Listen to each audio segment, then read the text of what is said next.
चाय बागान का एरिया है, 250 रुपए दिहाड़ी है, 250 रुपए दिहाड़ी है आम आदमी पार्टी की। आप झाड़ू का बटन दबाना, 450 दिहाड़ी करके दिखाएंगे आप। हम खेतों के बच्चे हैं, मैं भी खेतों का बच्चा हूं, आप भी खेतों के ही बच्चे हैं। खेतों के मालिक भूखे क्यों मर रहे हैं? सवाल मेरा ये है। अगर वो चाहते आज से 20 साल पहले असम के सारे स्कूल शानदार हो सकते थे, अगर वो चाहते उनकी नीयत साफ होती तो आज असम के अस्पताल शानदार होते। असम के लोगों को इलाज कराने के लिए चंडीगढ़, बेंगलोर, पटना या दिल्ली ना जाना पड़ता। अगर मुख्यमंत्री का अपना ही टीवी चैनल है उस पे तो तारीफ ही होगी भाई साहब। ये टीवी वाले में उनका तो नहीं है ना, उनका तो नहीं है कोई कैमरा है, दिखा देना। अब जिस देश का राजा व्यापारी, उस देश की जनता भिखारी। भाई जब मुख्यमंत्री के अपने प्राइवेट स्कूल होंगे, वो सरकारी स्कूलों को क्यों ठीक करेगा? भाई क्यों करेगा वो?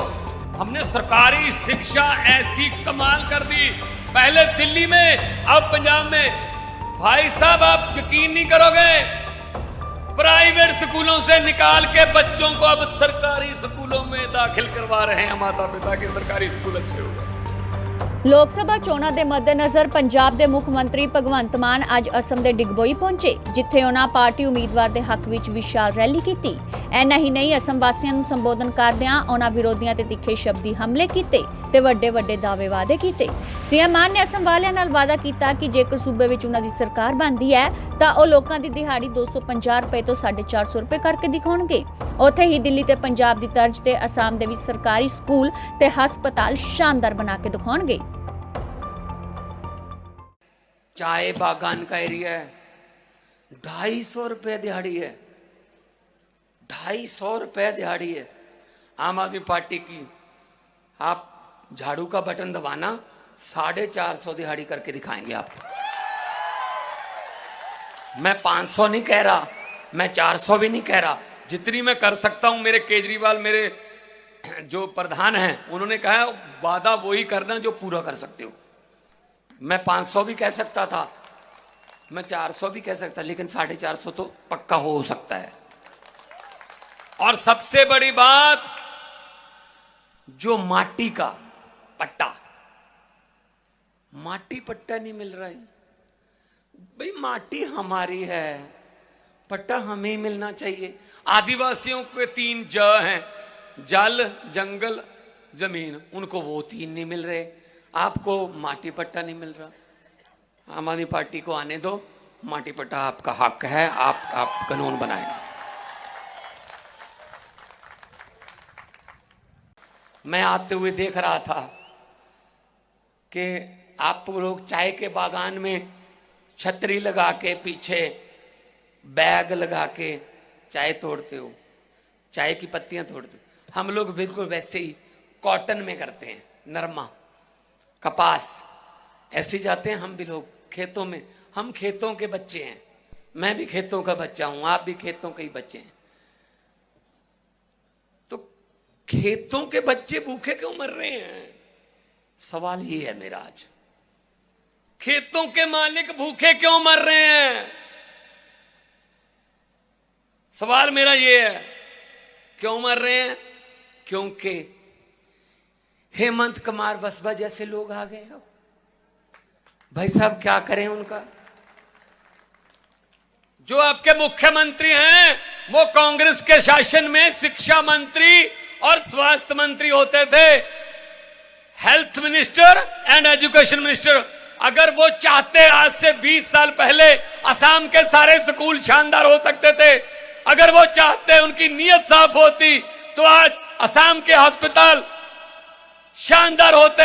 असम के लोगों को इलाज कराने के लिए चंडीगढ़, बेंगलोर, पटना या दिल्ली ना जाना पड़ता, अगर उनकी इच्छा होती तो। अब इधर आ गए हैं, दूसरी पार्टी में आ गए हैं, अब इधर से शुरू कर दिया काम। ये बताओ, सरकारी स्कूल असम में 8000 सरकारी स्कूल बंद कर दिए गए।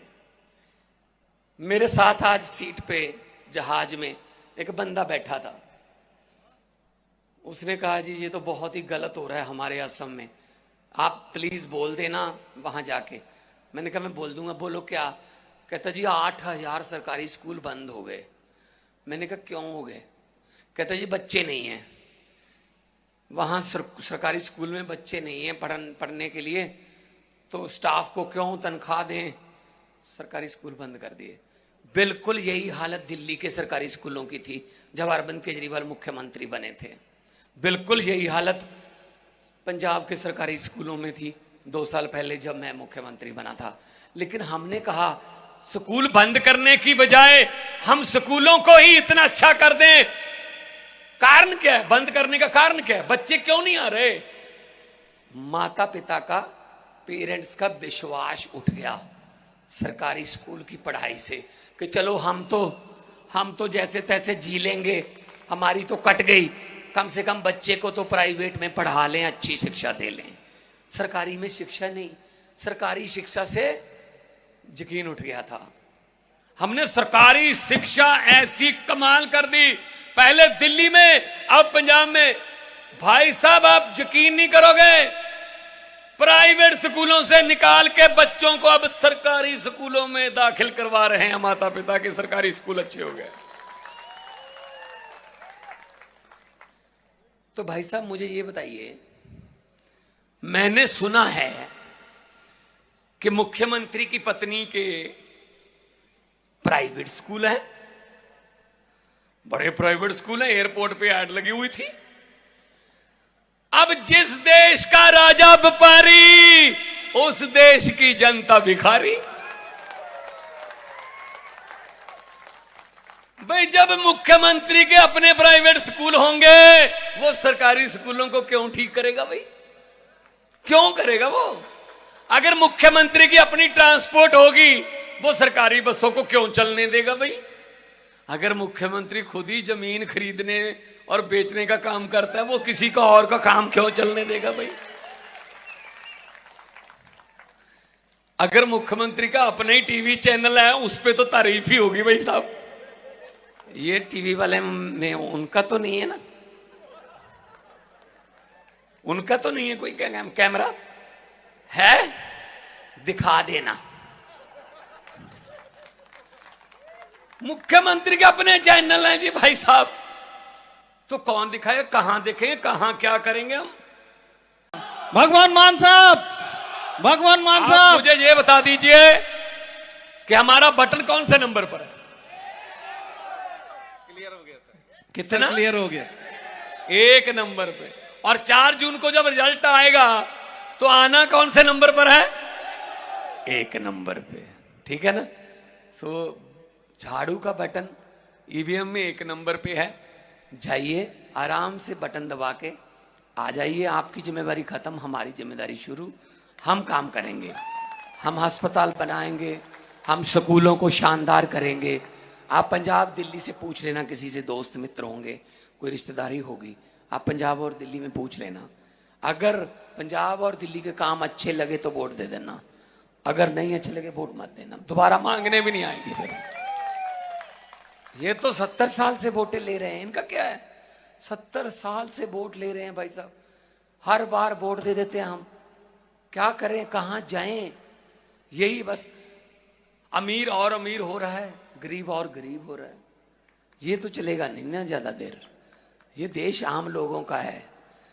लोकतंत्र में लोग बड़े होते हैं, लोग जब चाहें आदमी अर्श पर और लोग जब चाहें आदमी फर्श पर, ये लोग निकाल लेते हैं।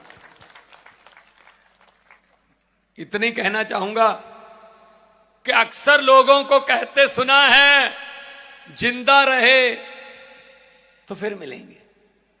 अक्सर लोगों को कहते सुना है, जिंदा रहे तो फिर मिलेंगे, लेकिन इस पंजाबी दिल ने कहा है, मिलते रहे तो जिंदा रहेंगे।